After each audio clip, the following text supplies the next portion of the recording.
반갑습니다. 10월 22일 목요일 큐티 스케치 시간입니다. 오늘 본문은 예레미야 50장 21절부터 32절까지의 말씀입니다. 오늘 본문은 이렇게 시작합니다. 이는 여호와의 말씀이니라. 너희는 올라가서 무라다임의 땅을 치며 북곳에 주민을 쳐서 진멸하되 내가 너희에게 명령한 대로 다 하라. 오늘 본문도 바벨론 심판의 내용이 이어지고 있습니다. 오늘 본문 21절은 무라다임 땅을 치고 북곳의 주민을 쳐라 이렇게 이야기를 하는데요. 이 무라다임이라고 하는 이 단어의 뜻은 고집, 반항 뭐 이런 단어의 쌍수. 그래서 이제 히브리어의 의미로는 어떤 갑절의 고집, 뭐 혹은 이중적인 고집, 반항, 뭐 이런 것입니다. 그러니까 결국 무슨 뜻이냐면 그 바벨론의 고집, 반항. 근데 그것이 굉장히 2배 이상이다. 갑절의 반항, 갑절의 그런 어떤 의미라고 보시면 되겠습니다. 그러니까 이 바벨론의 교만이나 그들의 어떤 죄악이 갑절이다. 그런 의미를 담고 있다고 보면 됩니다. 무라다임, 이 지역의 이름이 그러한 의미고요. 그 다음 이제 북곳이라고 하는 단어의 뜻은 방문하다 혹은 징벌하다, 보복하다, 뭐 보응하다 이런 의미인데, 이 두 지역을 드러내시면서 여기 이제 심판을 당하게 된다는 그런 의미인데, 그것을 이거 언어적인 유희죠. 언어로 한 번 더 상징적인 의미로 바벨론이 망한다는 이 이야기를 이 지형 이름, 지형의 뜻의 이름을 통해서 이렇게 느끼는 것이에요. 여호와의 말씀이다. 갑절로 반항하는 갑절의 고집을 가진 땅을 치고 북곳, 주민을 쳐라. 북곳, 징벌을 당하고 보복을 당하는 그런 땅을 쳐라. 이게 무슨 말입니까?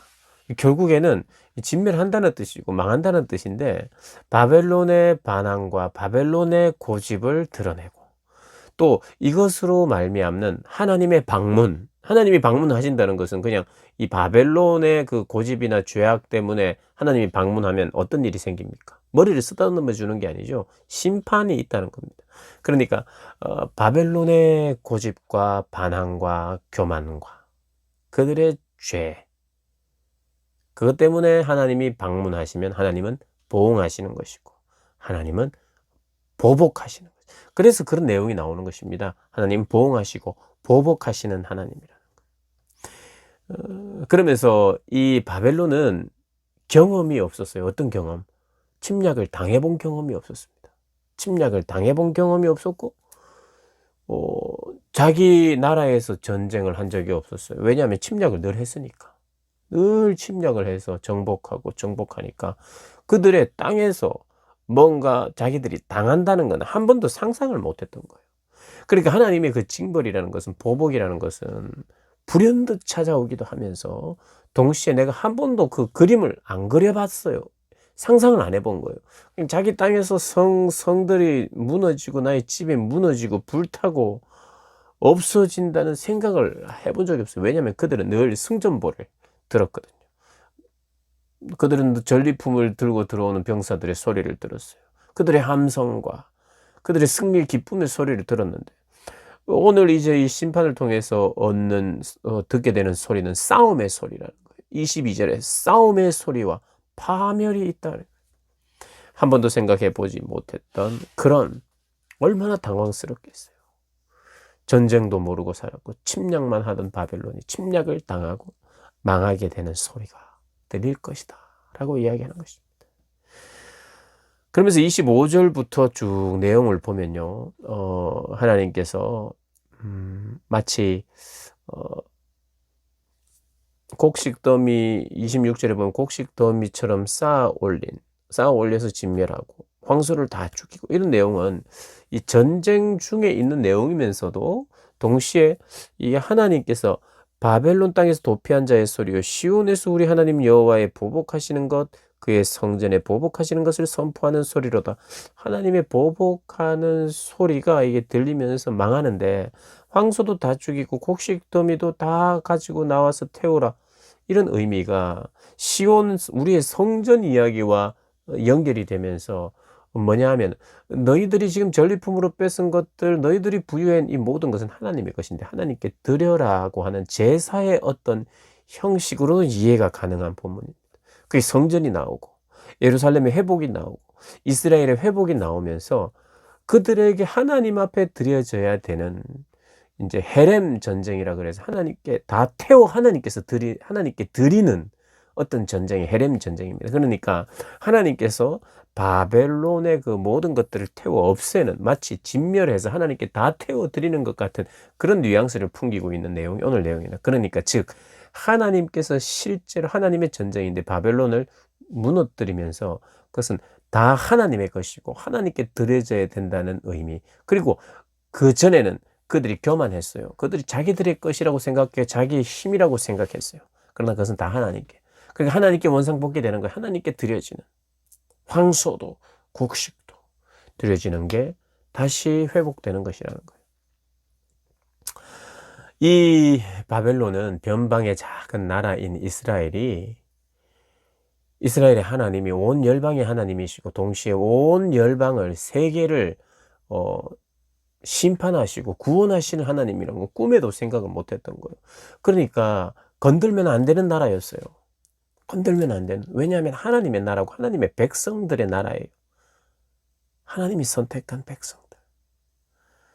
이스라엘이 온 땅의 하나님이라고는 상상을 못한 거죠. 그러니까 이들이 상상을 못하고 생각지 못했던 것이 몇 가지가 있는데 이 이스라엘의 하나님이 참신이라는 것을 꿈에도 생각 못했어요. 사실은 꿈에도 생각 못했기 때문에 꿈을 주셨죠.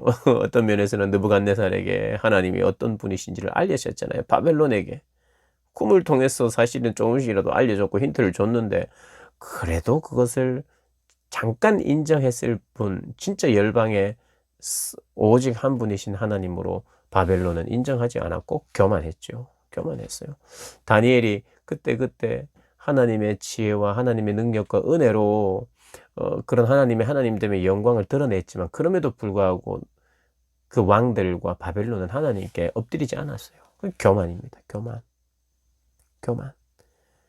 그러면서 그 하나님을 실제로 인정할 기회가 있었으나 제대로 인정을 못한 거예요.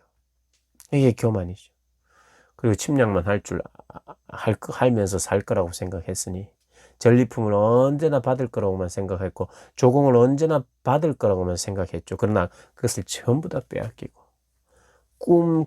꿈에도 생각 못했던 일들이 결국에는 벌어지는 거예요. 왜냐하면 하나님은 변하지 않거든요. 하나님은 하나님 나라와 하나님의 백성을 버리지 않고 포기하지 않는다고요. 그래 법칙이 하나 있어요. 하나님의 백성을 대적하는 것은 하나님을 대적하는 거예요. 그러니까 하나님을 대적했어요. 바벨론이. 그러니까 이들은 보복을 당하는 게 맞다는 거예요. 여러분 우리가 하나님의 백성이기에 우리를 공격하는 자들은 하나님이 공격하실 것입니다. 그게 내 살아 생전일 수도 있고 그리고 나와는 또 다른 시간과 또 다른 공간에서 반드시 보복을 받을 수 있습니다. 내가 하나님의 백성이기 때문에. 그래서 나를 함부로 하는 것은 하나님을 함부로 한다는 그런 믿음도 필요해요. 동시에 바꿔서 참 작아 보이고 작은 나라 같아 보이고 별것 아닌 것 같아도 하나님의 백성이요 성도라면 그를 함부로 해서는 안 됩니다. 하나님의 관점에서는 그 얼마든지 회복시킬 수 있고 힘 주시고 강하게 하실 수 있는 성도예요. 그 성도들을 하나님의 눈으로 바라봐야 돼요. 함부로 내가 평가하고 함부로 정죄하면 안 되고 긴 시간 동안 하나님이 변화시켜가는 그런 과정 가운데서 실수하는 그 어떤 한 포인트를 보면서 그 인생을 마치 하나님의 손에서 떠난 양 내가 내 임의대로 재단해서 보고 판단해서는 안 돼요. 여러분 우리는 도덕적으로 살아야 됩니다. 정말 윤리적으로 살아야 되고 중요한 윤리적인 잣대로 성도들을 대해야 돼요. 그렇지만 실수의 때, 죄악의 때에 그것이 그의 인생의 끝이 아닙니다. 실수하고 잘못할 수도 있어요. 그러나 하나님의 눈을 가져야 돼요. 여전히 하나님의 백성이요, 하나님의 소유예요.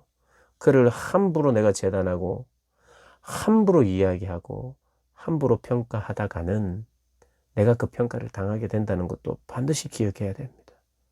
그러니까 하나님의 사람들은, 하나님의 백성들은 건들면 안 돼요. 나도 하나님의 백성, 당신도 하나님의 백성, 뭐 이렇게 생각하면서 니나 내나 뭐 이렇게 생각, 뭐 좋아요. 그런데 그도 하나님의 백성이라면 함부로 해서는 안 돼요. 함부로 건들면 안 됩니다. 함부로 건들면 혼납니다. 하나님께 생각하셔야 돼요. 나를 함부로 누군가 건들면 하나님이 가만히 있지 않으시고요. 동시에 내가 하나님의 백성을 함부로 건들면 나도 하나님께 혼날 수 있다는 걸 기억해야 됩니다. 그게 하나님의 방식이에요. 하나님의 방식이에요. 꼭 기억하시고 정말 겸손하게 다른 이들 함부로 정죄하지 말고 그들을 축복하고 사랑으로 또 기회를 주고 돌아올 수 있도록 그렇게 우리가 기도해야 되는 것이에요. 그러한 삶을 우리가 살아가시길 주님의 이름으로 축복합니다.